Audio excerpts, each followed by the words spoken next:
최근에 우리 교회에 오신 집사님이 처음 교회를 방문하신 다음에 예배당에 십자가가 없어서 이상하다라고 하신 말씀을 들은 적이 있습니다.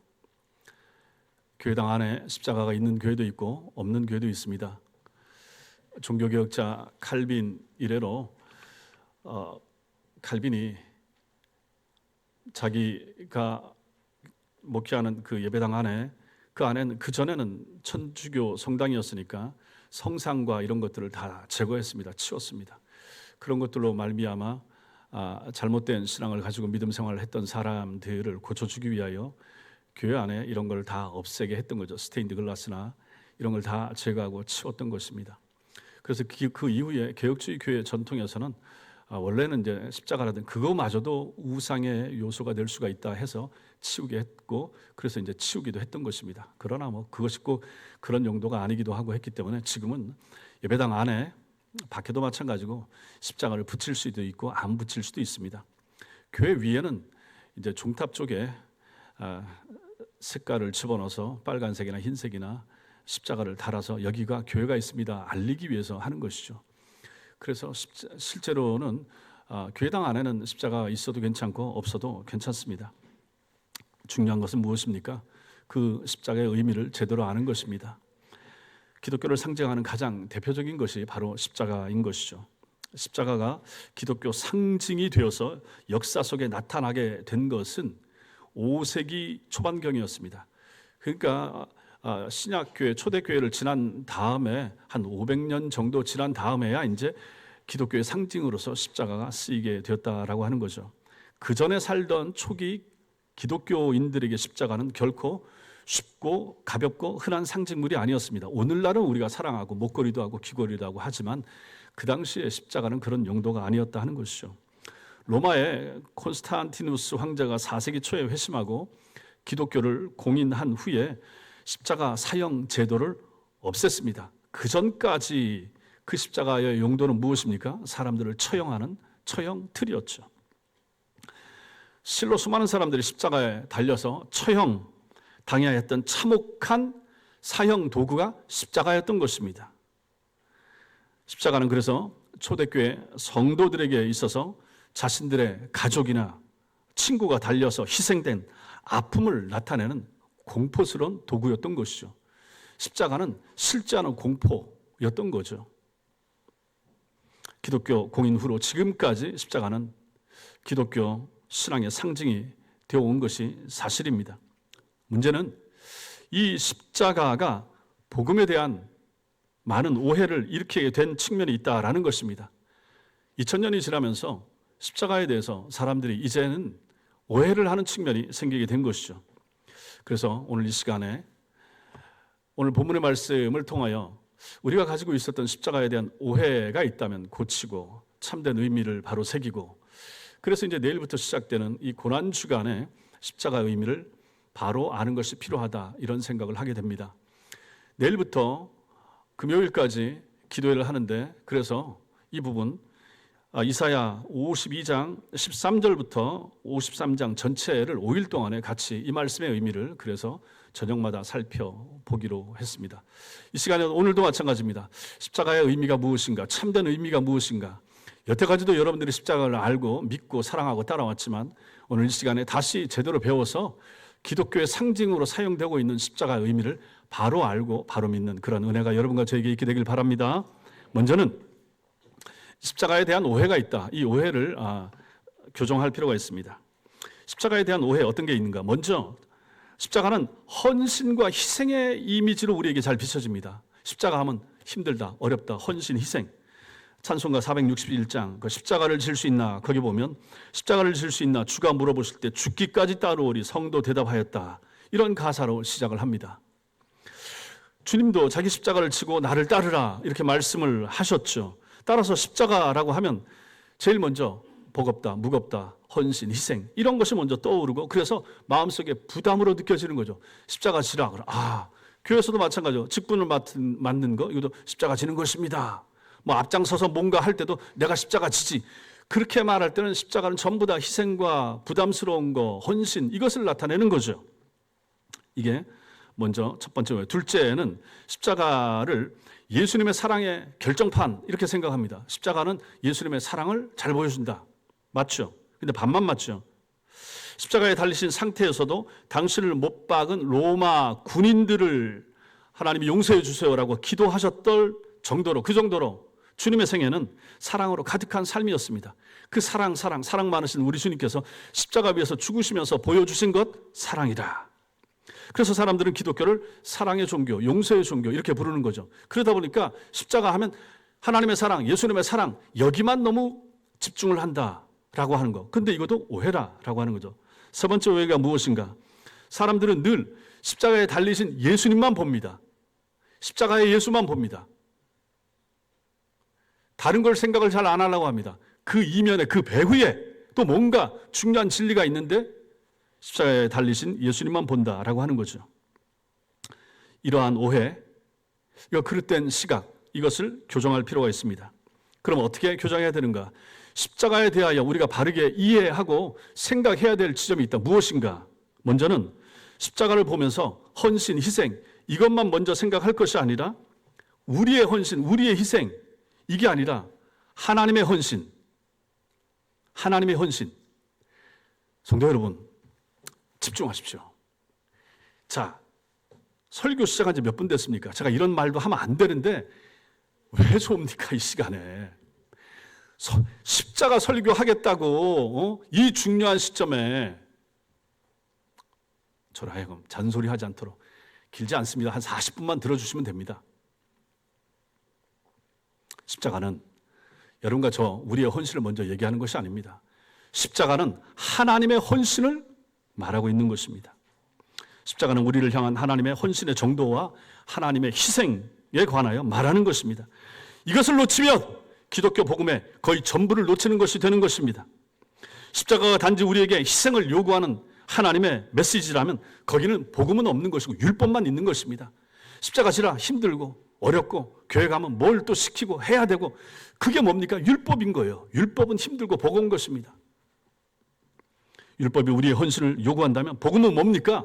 복음은 다른 거죠. 정반대입니다. 복음은 하나님의 헌신을 말하는 거예요.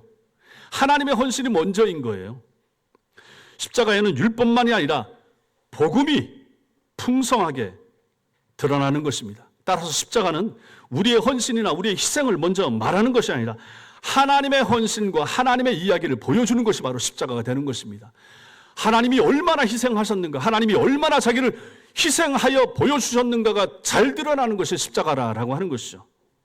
두 번째, 십자가를 통하여 우리는 사랑을 얘기하지만 예수님의 사랑, 하나님의 사랑을 말하지만 그 전에 필요한 하나님의 성품 알아야 될 것이 있습니다. 뭡니까? 공의입니다. 하나님의 공의. 십자가 사건은 그저 한량 없으신 하나님의 사랑만을 말하는 것이 아니라 하나님의 법을 어겼을 때 하나님의 징계와 하나님의 심판이 얼마나 대단하고 무서운지를 알려주고 보여주는 것, 그것이 바로 십자가인 것입니다. 이게 공의입니다. 법을 어겼을 때 그 어긴 법에 대한 하나님의 징계와 심판을 보여주는 것이 십자가라고 하는 것이죠. 사람들은 이러한 모습은 잘 보려고 하지 않습니다. 하나님의 거룩하심은 죄와 죄인에 대한 진노를 드러내시는 것이고 하나님의 공의는 죄와 죄인에 대한 심판을 가져오는 것입니다. 그래서 성경은 하나님의 이러한 속성들에 대하여 하나님이 어떠한 분이신가를 잘 보여줍니다. 로마서 1장 18절 말씀 같이 읽겠습니다. 시작. 하나님의 진노가 불의로 진리를 막는 사람들의 모든 경건하지 않음과 불의에 대하여 하늘로부터 나타나느니. 하나님의 진노가 하늘로부터 나타나는데 진리를 막는, 불의로 진리를 막는 사람들의 불경건함, 불의, 여기에 대하여 하나님이 심판하신다라고 분명하게 말하고 있는 것이죠. 그래서 우리는 십자가에서 먼저 하나님의 사랑, 예수님의 사랑, 이걸 보기 전에 뭘 먼저 봐야 됩니까? 하나님의 공의를 먼저 봐야 되는 것입니다. 마지막으로 우리가 십자가를 대할 때 보아야 될 것은 십자가에 달리신 예수 그리스도를 보기 전에 그분을 십자가에 달게 만드신 그분의 아버지에 대하여 생각할 필요가 있다 하는 것입니다. 예수님을 십자가에 보내어 비참한 죽음을 죽게 하신 그 아버지가 계셨다 하는 것을 알 필요가 있는 것입니다. 십자가는 단지 그 위에 달리신 예수 그리스도만을 우리에게 보여주지 않습니다. 성경은 그 독생자를 세상에 보내어 십자가에 못 박혀서 죽게 하신 하나님 아버지에 대해서도 정확하게 설명해 줍니다. 우리가 잘 아는 요한복음 3장 16절도 그것을 우리에게 보여주지 않습니까? 읽겠습니다. 시작. 하나님이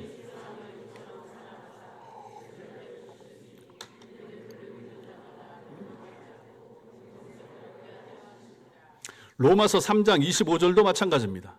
시작. 이 예수를 하나님이 그의 피로써 믿음으로 말미암는 화목제물로 세우셨으니 이는 하나님께서 길이 참으시는 중에 전에 지은 죄를 간과하심으로 자기의 의로우심을 나타내려 하심이라. 방금 읽었던 요한복음 3장 16절, 지금 여기 로마서 3장 25절, 주어가 무엇입니까? 주어 하나님입니다. 하나님이. 여기에 하나님은 성부 하나님을 말하는 것입니다. 성부 하나님께서 성자 예수를 보내셔서 죽게 하셨다, 그렇게 말씀하시는 것입니다. 십자가 사건은 처음부터, 아니 창세 이전부터 성부 하나님께서 주도하신 일이라는 것을 보여주는 말씀이 되는 것입니다. 우리가 교리를 공부할 때 배웠습니다. 여러분과 저의 구속을 위한 창세전 성부 하나님의 계획이 있었고 그 계획을 실행하기 위해서 이 땅에 오셔서 십자가 위에서 달려 죽어주신 예수 그리스도가 계셨고, 성부 하나님의 계획과 성자 예수님의 실행을 우리 마음속에 믿어지게 하시는 누구? 성령님의 적용하시는 은총이 있었다라고 말씀을 드렸죠.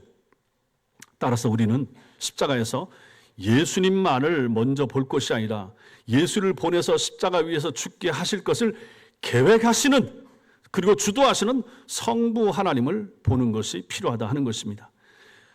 겉에 드러난 예수님의 모습만이 아니라 그 배후에 그 예수를 십자가 위에서 죽게 만드신 성부 하나님의 사랑, 성부 하나님의 계획, 이것을 볼 수 있어야 된다 하는 것입니다.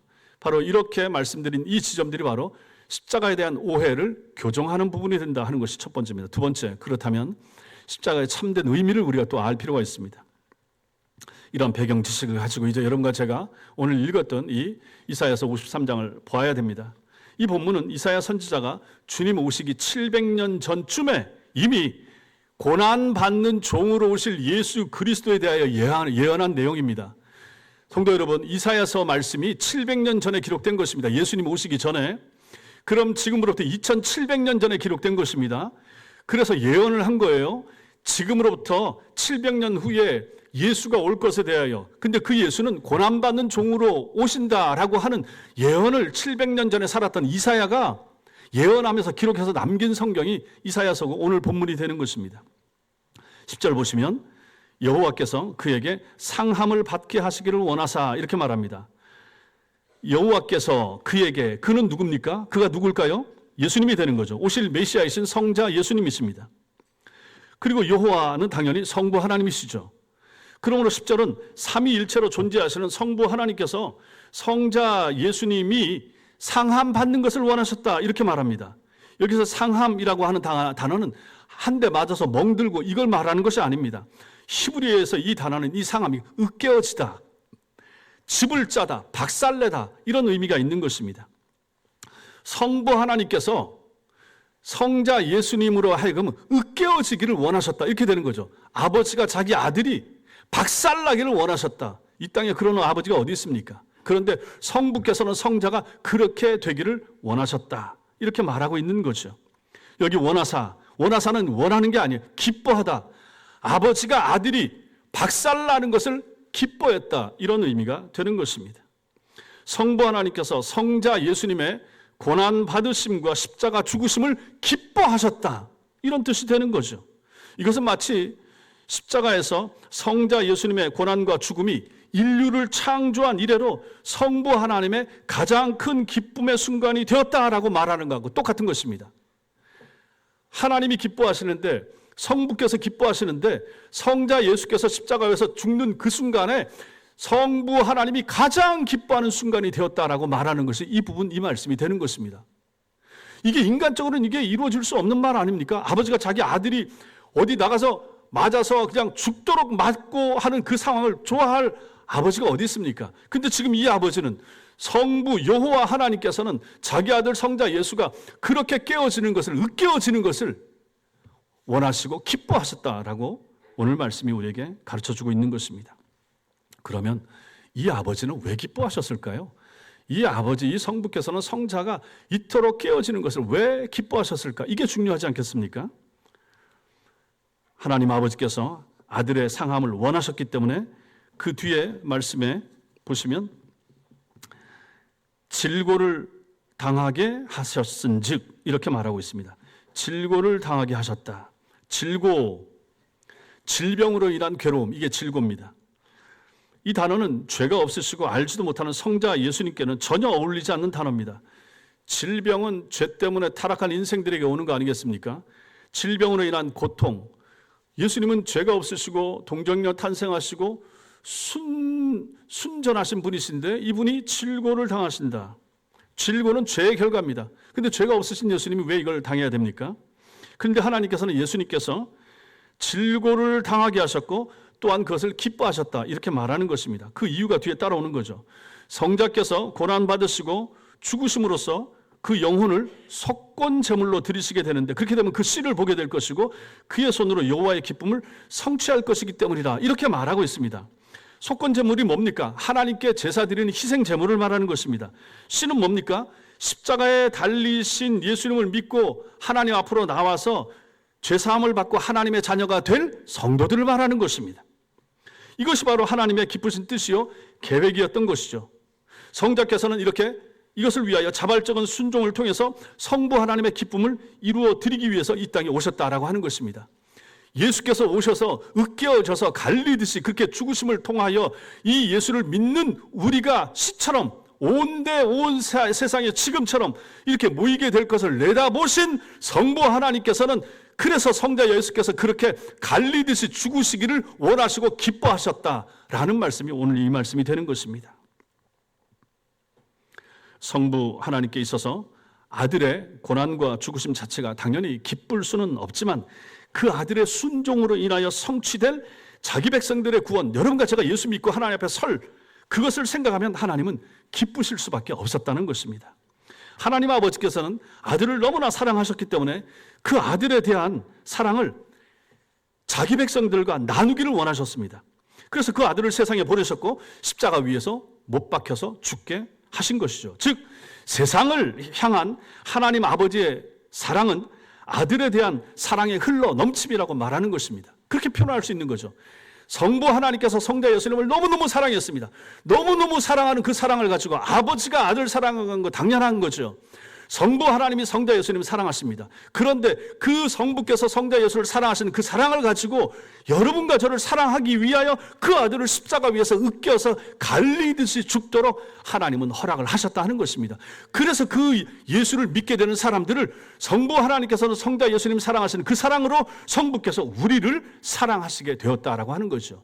그러니 성도 여러분, 여러분과 제가 지금 받고 있는 사랑은 이게 얼마나 대단하고 얼마나 위대한 사랑인가 이게 깨달아지면 우리가 성도가 되는 것입니다. 이게 믿어지면 그 사람은 회심한 사람이 되는 거예요. 천지 만물을 창조하셨던 하나님의 목적, 세상을 만드신 하나님의 목적, 온 세상을 만드신 하나님의 그 동기, 그것은 자기 백성을 구원하시는 이 순간에도 똑같이 나타나는 것입니다. 이것을 잘 보여주는 장면이 요한복음 17장에 나오는데 요한복음 17장을 가지고 대제사장의 기도라 이렇게 부릅니다. 그곳에서 요한복음 17장 22절 거기 보면 하나님이 이렇게 예수님이 이렇게 하나님 앞에 기도합니다. 내게 주신 영광을 내가 그들에게 주었사오니 예수님이 하나님 앞에 이렇게 기도합니다. 내게 주신 영광을 내가 그들에게 주었사오니 성부 하나님께서는 당신의 모든 영광과 당신의 모든 사랑과 당신의 모든 축복을 누구에게 줬습니까? 누구에게 줬습니까? 이 말씀에 의하면 누구에게 줬습니까? 아들에게, 예수님에게 주셨는데 이렇게 주어진 영광과 사랑과 축복을 아들이신 예수님께서는 또 누구에게 줍니까? 우리에게 주는 거예요. 내게 주신 영광을 내가 그들에게, 그들은 누굽니까? 지금 기도하고 있는 예수님의 철모르는 12 제자들 이런 사람들을 말하는 거죠. 그리고 그 이후에 예수를 믿게 될 여러분과 제가 다 여기에 포함되는 것이죠. 이처럼 아들이신 예수님이 하나님의 영광과 하나님의 사랑과 하늘의 축복을 사람들에게 예수를 믿게 될 여러분과 저에게 나누어 주는 것, 그것이 바로 하나님의 뜻이었던 것입니다. 이 일이 얼마나 중요한 것인가. 이 일을 위해서 예수께서 이 땅에 오셨기 때문에 성부께서 성자 예수님의 십자가 위에서 갈리듯이 죽어가야 될 그 고난을 성부께서는 기뻐하실 수밖에 없었던 것입니다. 결국 하나님께서 십자가를 통해서 이루신 것이 무엇입니까? 로마서 5장 8절이 이것을 우리에게 잘 보여줍니다. 읽겠습니다. 시작.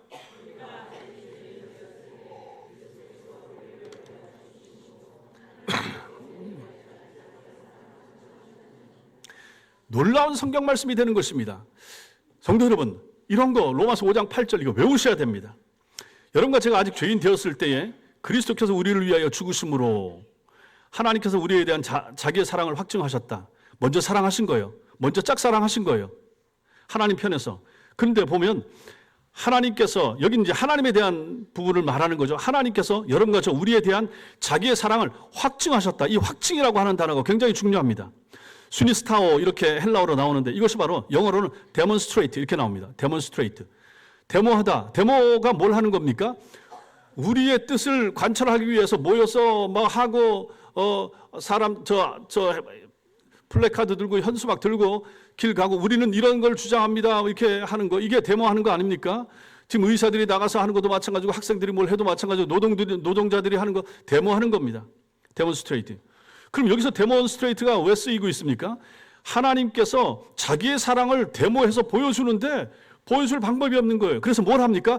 자기 아들 예수를 십자가 위에서 달아서 처참하게 비참하게 피 흘리면서 죽어가는 모습을 통해 봤지?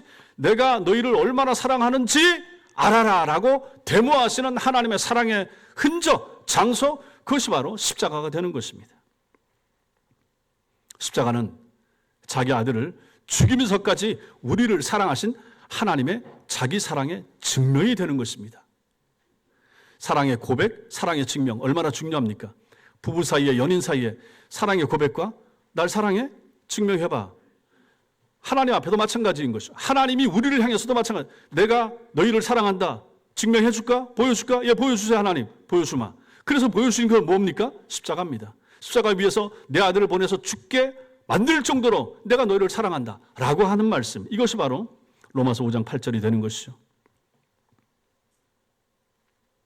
여기서 우리가 좀 더 생각할 것이 있습니다. 그것은 우리가 주님의 십자가를 볼 때 아까도 말씀드렸지만 예수님의 사랑만 보아서는 안 된다라는 것입니다. 우리는 십자가에 달리신 예수 그리스도께 쏟아 부어진 죄인들의 불경건과 불의를 향한 하나님의 진노하심을 먼저 볼 수 있어야 되는 것입니다. 성경은 성부 하나님의 진노가 십자가에 달리신 예수 그리스도께 남김없이 쏟아 부어졌기 때문에 죄인들을 향하신 하나님의 사랑이 가능하게 되었다 이렇게 말합니다. 진노를 먼저 받았기 때문에 사랑이 우리에게 오게 되는 거예요. 누군가 그 대가를 받아야 되는데, 죄의 대가를 받아야 되는데, 아담과 하와가 에덴 동산에서 선악과 따먹고 하나님과의 언약을, 계약 관계를 파기한 것에 대한 대가를 지불을 해야 되는데 지불할 사람들이 없는 거예요.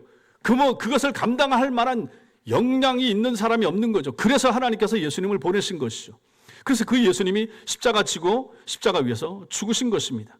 그래서 그 예수께서 채찍을 맞으시고 자기 십자가를 지고 골고루다 올라가시고 손과 발에 못 박히시고 창에 허리에 찔리시고 피와 물을 다 쏟으시고 머리에 가시관 쓰시고 한 것이 다 무엇입니까? 하나님의 진노가 그분 위에 계속해서 쏟아지는 순간이 된다라는 것입니다. 여러분과 제가 받아야 될, 여러분과 저 위에 불경건하고 불의하고 하나님 없이 살고 하나님 없어도 잘 살 수 있습니다라고 생각하고 마음대로 살고 신앙생활 하면서도 엉망으로 살고 적당하게 예배 생활하고 하는 여러분과 저에게 쏟아져야 될 그 진노를 하나님께서는 예수님 위에 먼저 다 쏟아 부으셨다는 것입니다. 그 예수께서 그 모든 하나님의 진노를 받으시고 결국은 다 이루셨다가 하고 십자가 위에서 숨이 끊어졌을 때 하나님의 진노는 멎은 것이고 이제 그때부터 하나님의 사랑이 그 자리에서 꽃피기 시작했던 것입니다.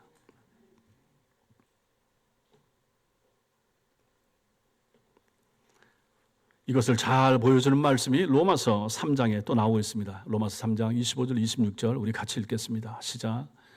이 예수를 하나님이 그의 피로써 믿음으로 말미암는 화목제물로 세우셨으니 이는 하나님께서 길이 참으시는 중에 전에 지은 죄를 간과하심으로 자기의 의로우심을 나타내려 하심이니 곧 이때에 자기의 의로우심을 나타내사 자기도 의로우시며 또한 예수 믿는 자를 의롭다 하려 하심이라. 자기의 의로우심을 나타내려 하심이니 하나님께서 십자가를 통해서 1차적으로 나타내려고 하신 것은 하나님의 의로우신 성품이었던 것입니다. 나는 죄를 싫어한다. 나는 죄를 미워한다. 죄에 대해서 나는 반드시 벌한다. 그 누구라도, 내 아들이라도 이렇게 말하는 거죠. 저와 죄인들은 반드시 죄에 상응하는 형벌을 받아야 한다라고 하는 것, 이것이 바로 하나님의 공의가 되는 것입니다. 이렇게 하나님께서는 그리스도 안에서 자기 백성의 모든 죄에 대한 심판을 완전히 성취하셨습니다. 우리가 받아야 될 심판을 2000년 전 갈보리 십자가에서 예수께서 다 받으셨습니다 라고 말하는 것, 이게 바로 복음입니다. 따라서 믿음 안에 있는 우리에게는 더 이상 심판이 없습니다.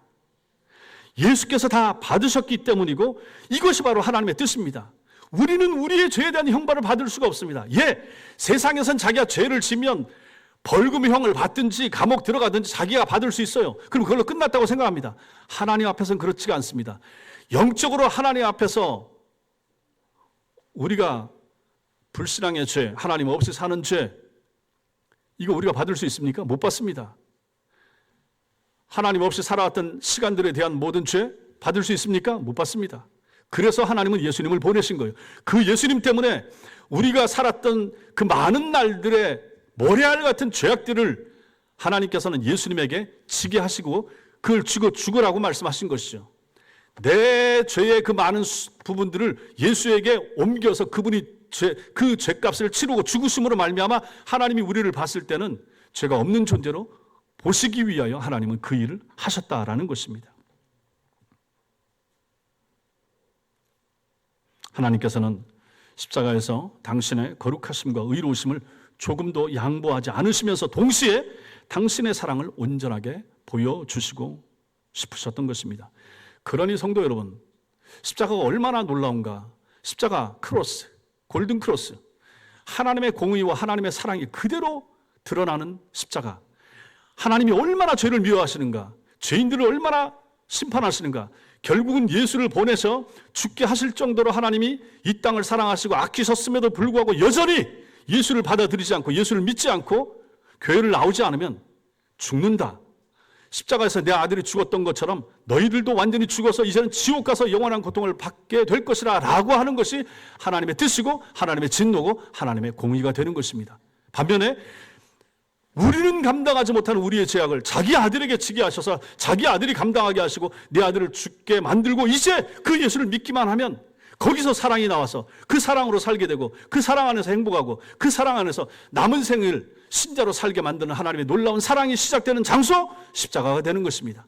그러므로 십자가는 하나님의 심판과 하나님의 사랑을 다 뚜렷하게 명백하게 보여주는 놀라운 하나님의 사랑의 징표가 되는 것입니다. 세 번째로 우리가 십자가를 생각하는 것은 십자가는 복음의 핵심이라고 하는 것입니다. 11절에 예수께서는 자기 영혼에 수고한 것을 보고 만족히 여긴다 이렇게 말씀하셨습니다. 주님은 십자가에서 여러분과 제가 아는 대로 마지막으로 다 이루었다 하시고 숨을 거두셨습니다. 주님께서 무엇을 이루셨습니까? 주께서 완성하신 것이 무엇입니까? 성부 하나님의 기쁘신 뜻입니다. 하나님의 뜻을 이룬 거죠. 예수님을 죽게 하여 자기 백성을 구원하시려는 아버지의 뜻, 이것을 아들이신 예수께서 이루셨습니다. 그래서 하나님께서는, 성부 하나님께서는 성자 예수 그리스도께서 하신 일을 보고 만족하셨던 것입니다. 자기 아들이 십자가 위에서 처참하게 비참하게 죽어간 것을 보시고 성부께서는 만족하셨다, 기뻐하셨다.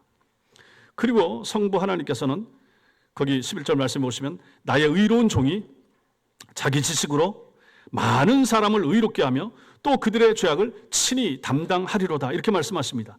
나의 의로운 종 예수님이 자기 지식으로 많은 사람들을, 여러분과 저를 의롭게 했다. 이 자기 지식이 무엇입니까? 예수를 이 땅에 보내신 하나님의 구속 경륜을 아는 지식을 말하는 것입니다. 성부 하나님께서 나 예수를 이 땅에 보내서 저 수많은 나를 통하여 구원받을 사람들을 위하여 죽게 만드는 것이 하나님의 뜻이라고 하는 이 지식, 이것을 성자 예수께서 너무 잘 알고 이 땅에 오셔서 사시고 그 뜻을 이루셨다라고 하는 것입니다. 이렇게 알게 된 하나님의 구원의 경륜에 대한 지식, 이 지식으로 많은 사람을 의롭게 하신 분, 그분이 예수님이십니다. 그리고 12절 보십시오. 12절에서 하나님은 그 아들을 높여 존귀하게 하시고 승리한 자에게 주시는 전리품을 나누어 주시는 것으로 나옵니다. 12절에 그러므로 내가 그에게 존귀한 자와 성부 하나님께서 그에게 예수님에게 존귀한 자와 함께 몫을 받게 하며 강한 자와 함께 탈취한 것을 나누게 하리니 누구와 나누는 것인가? 나눌 것은 무엇인가? 천국이 되는 거죠. 하나님 나라가 되는 거죠. 예수 믿고 구원 얻을 하나님 나라 들어갈 사람들에게 허락될 이 놀라운 것을 전리품 아닙니까? 예수께서 십자가에서 죽으심으로 말미암아 취하신 것, 얻게 된 것, 하나님 나라. 이 하나님 나라, 이 전리품을 누구랑 나눕니까? 여러분과 저 예수를 믿게 될 하나님의 사람들과 함께 나누게 하신다 하는 내용이 되는 것입니다. 그리고 그 뒤에 12절 후반부의 내용이 매우 중요합니다. 그 뒷부분에 보면 4개의 중요한 동사가 나오는데, 그가 자기 영혼을 버려 사망에 이르게 하며, 이 내용 여기 쭉 나오는데 거기 보시면 그가 자기 영혼을 버려, 그가 버리다 동사 하나, 그 다음에 사망에 이르게 하며 범죄자 중 하나로 헤아림을 받았습니다. 헤아림을 받다 동사 둘, 그 밑에 그러나 그가 많은 사람의 죄를 담당하며, 담당하다 동사 셋, 마지막으로 범죄자를 위하여 기도하였느니라 동사 넷. 이 동사가 4개가 나옵니다. 앞에 동사 3개는 헬라어에서 시제에서 완료 시제로 나옵니다. 이미 끝난 걸로. 그 다음에 마지막 시제는 끝나지 않은 걸로 미완료 시제로 나옵니다. 이게 왜 중요한가? 보세요. 이 예언은 지금 예수님이 오시기 700년 전에 하는 예언이라고 그랬습니다. 700년 후에 오실 예수님이 그가 자기 영혼을 버릴 것에 대하여 과거 완료로 쓰이고 있는 거예요. 앞으로 될 일인데 너무 분명하기 때문에 그가 오셔서 자기 영혼을 버리실 것이고, 그 다음에 범죄자 중 하나로 헤아림을 받을 것이고, 범죄자 한편 강도 가운데 강도, 범죄자 중 하나하나 너도 똑같은 범죄자, 이렇게 간주된다는 얘기입니다. 그 다음에 많은 사람의 죄를 여러분과 저의 죄를 담당하게 되고, 그 다음에 주님은 기도하시게 된다, 이런 내용이 되는 것입니다. 자, 그래서 이 동사들은 모두 그때로부터 미래에 일어날 일을 예언하는 동사이긴 하지만 메시아가 자기 영혼을 버려 사망하게 되는 일은 십자가상에서 완료되는 거잖아요. 거기서 끝난단 말이에요. 그 다음에 그가 범죄자 중 하나로 간주되는 것도 그 십자가 위에서 완료되고 끝나는 것입니다. 그가 많은 사람의 죄를 담당한 것도 십자가 위에서 완료되고 끝나는 것입니다. 그 앞에 3가지는 다 끝나는데, 메시아가 범죄자들을 위해서 기도하시는 행위는 물론 십자가상에서도 옆에 한편 강도를 위해서 기도했지만은 끝나지 않습니다. 왜 끝나지 않습니까? 천상에서 올라가셔서 하나님께서 죽으시고 부활하시고 승천하신 다음에 하나님 보좌 우편에 가셔서 거기서 무엇을 하십니까? 온 세상을 통치하시면서 이 땅에 있는 신자들을 위해서 기도하고 계신다라는 거죠. 그러니 이 기도는 미완료일 수밖에 없는 거죠. 끝나지 않는 것입니다. 앞에 3가지는 십자가 위에서 다 끝나는 일이지만, 예수께서 기도하는 일은 여러분과 제가 이 땅을 살아가고 예수님 재림할 때까지 이 기도는 끝나지 않는다는 사실을 믿으시기 바랍니다. 그러니 여러분과 저를 향한 주님의 보좌 위에서 이 기도는 얼마나 감사한 것인가. 우리를 위하여 예수께서 끊임없이 기도하고 계시다라는 것이죠. 성령께서 말할 수 없는 탄식으로 여러분들을 위해서 기도하시고, 하나님 보좌 우편에서 성자 예수께서 여러분들을 위해서 기도하신다는 사실을 믿으시기 바랍니다. 이것이 바로 신자들을 향한 하나님의 놀랍고도 위대한 사랑이 되는 것입니다. 그러므로 예수님의 십자가는 기독교의 핵심일 수밖에 없는 것입니다. 사랑하는 성도 여러분, 아담과 하와가 범죄한 후에 인간은 근본적으로 하나님과 하나님의 선하심을 믿지 못하는 불신앙을 우리 속에 가지게 되었습니다. 그래서 여러분과 제가 어떻습니까? 눈에 보이는 사람은 믿고 가족은 믿어도 하나님은 잘 못 믿는 그런 경우가 얼마나 많습니까? 아니면 보여주면 믿겠다고 이렇게 떼를 쓰는 경우가 얼마나 많습니까? 뭔가 역사가 나타나고 내가 소망하는 것이 이루어지면 그때 믿겠습니다라고 말하는 사람들이 얼마나 많습니까? 그러나 그것은 얼마나 어리석은 것입니까? 예수님 시대에 살았던 사람들 기적을 보고 죽은 자가 살아나고 오병이어 기적의 현장에서 그 떡을 먹고 했음에도 불구하고 예수님 다 믿었습니까? 안 믿은 거예요. 보여주면 믿겠다고 한 사람들이 정말로 보고 믿었습니까? 안 그런 거예요. 그래서 하나님이 우리를 믿지 않으시는 거예요. 신뢰하지 않으시는 거예요. 그리고 그래서 우리가 보고 싶다고 해서 내 눈에 한 번만 보게 해주면 내가 믿겠습니다라고 해도 안 보여주시는 이유가 거기에 있는 것입니다. 그게 중요한 것이 아니거든요. 그거 보여준다고 해서 믿게 되는 게 아니거든요. 그래서 주님이 말씀하시기를 보지 않고 믿는 자가 복되다라고 말씀하시는 거죠. 그리고 우리가 의지해야 될 것이 무엇입니까? 성경 말씀이 되는 것이죠. 성경을 줬잖아요. 성경을 전하는 설교자들이 있잖아요. 주일마다 강단에서 말씀을 전하는 설교자들의 메시지가 보여지는 하나님 아니겠습니까? 들려지는 하나님. 하나님께서 언제나 우리에게 최상의 것을 주시는 좋으신 분이라는 사실을 믿지 못하기 때문에 성도들에게 참된 안식이 없는 거예요. 하나님이 나를 사랑하십니다. 하나님이 내 삶을 책임져 주십니다. 내일 한 주간 하나님의 손에 있습니다. 우리 아들, 군대 간 우리 아들, 시집 간 우리 딸, 그 아이들의 장래, 생애 하나님의 손에 있습니다. 안 믿잖아요. 안 믿으니까 불안한 거예요. 기도 좀 하다 또 걱정하고 또 다른 방법 찾아보고. 여러분과 저에게는 그런 믿음이 없고 흔들리는 경우가 얼마나 많은가 하는 것이죠. 그래서 불안합니다. 내일에 대하여 불안하고, 나라의 앞날에 대하여 불안하고, 전쟁을 일으키는 저러한 독재자들, 푸틴과 시진핑 이런 사람들 때문에, 김정은 때문에 늘 불안한 마음들이 우리에게 있다는 것입니다. 불안할 필요가 없는 거죠. 왜 그렇습니까? 하나님이 우리의 아버지가 되시고, 하나님의 뜻 안에서 이루어질 것이고 하나님이 책임져 주십니다. 죽을 수도 있습니다. 그러나 하나님의 뜻 안에서 죽으라면 인샬라 하면서 자기 목숨 빵 터뜨리는 이슬람 사람들 저렇게 죽어가는데 우리는 그만한 믿음이 없습니까? 이런 우리에게 사도 바울은 십자가 사건을 소개하면서 성도들이 자신을 향하신 하나님의 선하심을 확인할 수 있는 분명한 증거로 그것을 제시하고 있는 것입니다. 로마서 8장 32절 읽겠습니다. 시작. 자기 아들을 아끼지 아니하시고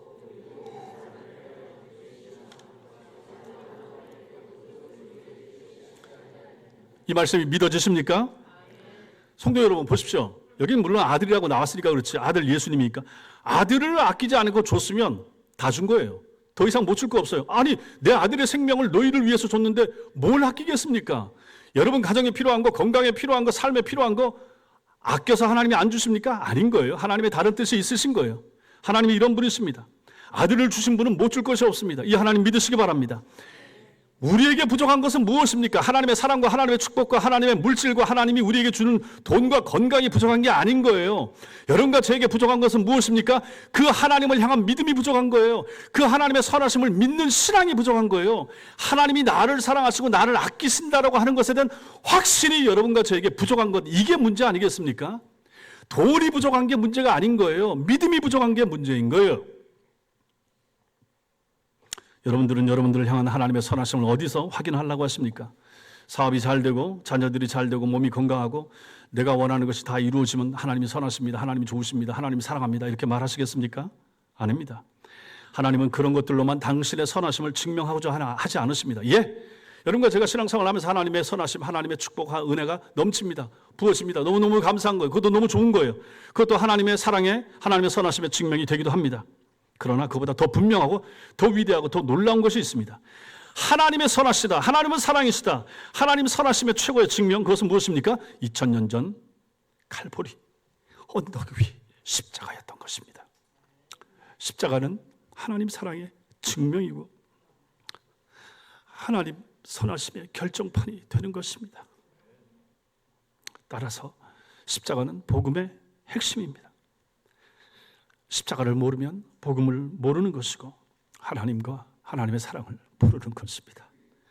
교회는 다니는데 십자가를 모르는 사람이 얼마나 많은가, 예수를 모르는 것이 얼마나 많은가, 신앙이 얼마나 천박한가, 수준이 얼마나 얕은가, 당장에 뭔가 좀 이루어지고 응답되면 좋아라 하고 그렇지 못하면 또 흔들리고 교회를 갈까 말까, 믿음 생활 계속 할까 말까, 이런 사람들이 얼마나 많은가. 우리는 어떤 교회를 해야 되겠습니까? 저는 어떤 성도를 길러내야 되겠습니까? 우리 교회는 어떤 교회가 되고자 힘써야 되겠습니까?